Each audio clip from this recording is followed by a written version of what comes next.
And ఇంకొక mad scene ఏంటి అంటే సునీల్ గారు మీకు ఫోన్ లో వార్నింగ్ ఇచ్చేసి కోసి పేగులు బయటకు తీసి ఇంకెన్నిసార్లు చెప్తారని మేము ఎక్స్పెక్ట్ చేసాం. It's very very nice satire on మామూలుగా వార్నింగ్ సీన్స్ లో it's good satire that we want. నిజంగా ఎప్పుడైనా ఊహించుకోండి, నిజంగా ఒక పెద్ద సినిమాలో ఒక హీరో విలన్ కి లేదా విలన్ హీరోకి వార్నింగ్ ఇస్తున్నప్పుడు నిజంగా సిగ్నల్ ప్రాబ్లం వస్తే ఏమవుతుంది? We want to tap ఇప్పుడు అసలు ఆ థాట్ కూడా రాదు, ఇప్పుడు వచ్చింది. లేదు ఇప్పుడు నాకు నా డౌట్ ఏంటంటే రేపు పొద్దున్న చాలా పెద్ద సినిమాలో ఇలాంటి సీన్ రాసుకుంటారు తీద్దామని డౌట్ వస్తుంది. మ్యాడ్ గుర్తొస్తుంది.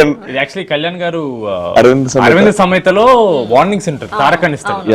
అది రావు రమేష్ గారికి ఆపోజిట్ కూర్చున్నప్పుడు ఇస్తాడు అనమాట మన నవీన్ చంద్ర గారికి. సో మేము అదే కళ్యాణ్ యాజ్ ఇట్ తీసి కాదు మామా ఒకవేళ తారకాన్ని మాట్లాడుతున్నప్పుడు సింగిల్ ప్రాబ్లం వస్తే ఏదైంది అని ఒక క్రేజీ థాట్ వచ్చింది. So we reversed it.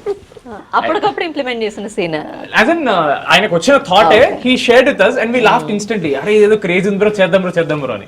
And then we shifted it and Sunil garu ఆ డైలాగ్ కూడా సిమిలర్ ఉంటది.